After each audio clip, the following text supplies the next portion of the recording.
શું તમે જાણો છો તાપી જિલ્લામાં એક એવો કિલ્લો આવ્યો છે જે પોતાનામાં અનેક વર્ષોનો ઇતિહાસ સંઘરીને બેઠો છે। અહીં રાણીનું તળાવ, મહાકાળી માતાનું મંદિર, હવા મહેલ જેવું ઘણું બધું છે। તો ચાલો કિલ્લાની સફરે અમારી ચેનલ સાથે। સોનગઢની ઓળખ એટલે એનો કિલ્લો। આ કિલ્લાને કારણે સોનગઢ નગરનું નામ ફોર્ટ સોનગઢ પડ્યું। ગાયકવાડી સલ્તનતનો આ કિલ્લો પહેલા સયાજીરાવ ગાયકવાડે બનાવ્યો હતો અને ત્યારબાદ પિલાજીરાવ ગાયકવાડે એનું રિનોવેશન કરાવ્યું હતું। એ લોકવાયકા તો એવી પણ છે કે મહારાજા શ્રી છત્રપતિ શિવાજી મહારાજે પણ આ કિલ્લા પર રોકાણ કર્યું હતું અને અનેક આદિવાસી રાજાઓની કથાઓ પણ આ કિલ્લા સાથે જોડાયેલી છે। સોનગઢના જંગલમાં મારેલો વાઘ આજે પણ વડોદરાના સયાજીરાવ ગાયકવાડ મ્યુઝિયમમાં સાચવીને મૂકવામાં આવ્યો છે। કિલ્લાની સફરની શરૂઆત કરો એટલે શરૂઆતમાં તમને રાણીનો તળાવ જોવા મળે, સાથે જોવા મળશે પુરાતન કાળની અનેક ઇમારતોના તૂટેલા અવશેષ।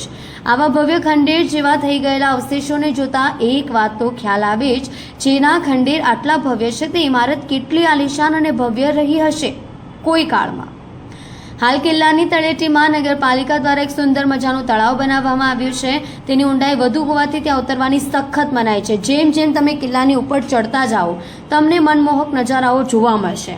હા, પણ કિલ્લાની પાછળ ખર્ચેલી કરોડો રૂપિયાની ગ્રાન્ટ ક્યાં ગઈ તે સવાલ દરેક નગરજન પૂછી રહ્યું છે, કારણ કે કિલ્લા પર ચડવા માટેનો રસ્તો એટલો બધો ખરાબ છે કે અડધા લોકો તો આ રસ્તાના કારણે જ કિલ્લા પર નથી જતા।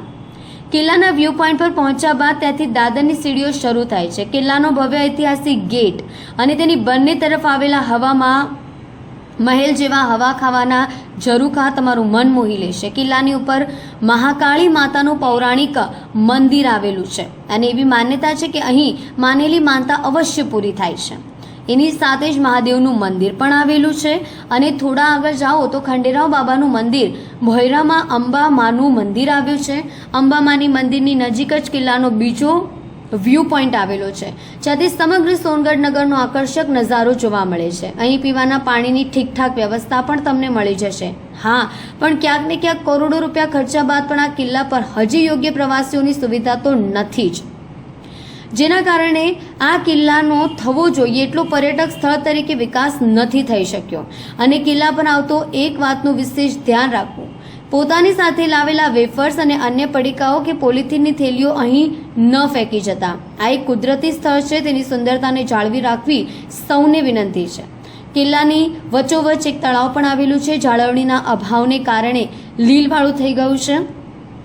ફોટોગ્રાફી કરવાની અહીં મજા પડી જાય તેમ છે। તો મિત્રો, હવે સોનગઢ તરફ આવવાનું થાય તો આ કિલ્લાની મુલાકાત અવશ્ય લેજો અને જો તમે મુલાકાત લીધી હોય તો તમારો અનુભવ કમેન્ટમાં લખજો। આવા અન્ય સ્થળોની જાણકારી મેળવવા માટે અમારી ચેનલને સબસ્ક્રાઇબ કરો। બિંદેશ્વરી શાહનો રિપોર્ટ, તાપી। આપનું નામ? શૈલેષ। શૈલેષભાઈ, ક્યાંથી આવ્યા છો? ઉમરપાડાથી।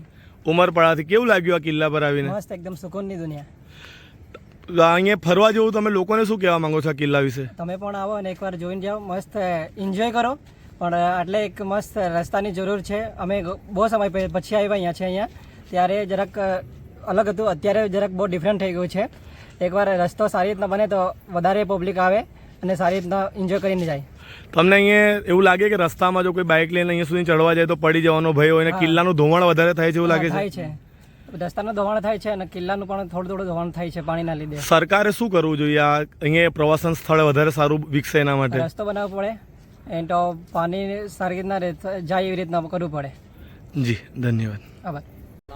મિત્રો, એમ તો સોનગઢનો ઐતિહાસિક કિલ્લો જે ખૂબ જ પ્રસિદ્ધ કિલ્લો છે અને અહીં મોટા પ્રમાણમાં પર્યટકો પણ આવતા હોય છે, પરંતુ ખરેખર અત્યારે અહીંયા રોડ રસ્તાની હાલત એટલી બધી ખરાબ થઈ ગઈ છે કે તમે આ જે રસ્તો બન્યો છે એના પરથી આવવું ખૂબ જ અઘરું થઈ ગયું છે। કિલ્લાનું સતત ધોવાણ થઈ રહ્યું છે। સતત ધોવાણ થવાના કારણે આ કિલ્લો જે એની જાળવણીના અભાવના કારણે અત્યારે પ્રવાસીઓ તરફનું જે આકર્ષણ છે એ ધીરે ધીરે ગુમાવતું જાય છે એવું લાગી રહ્યું છે।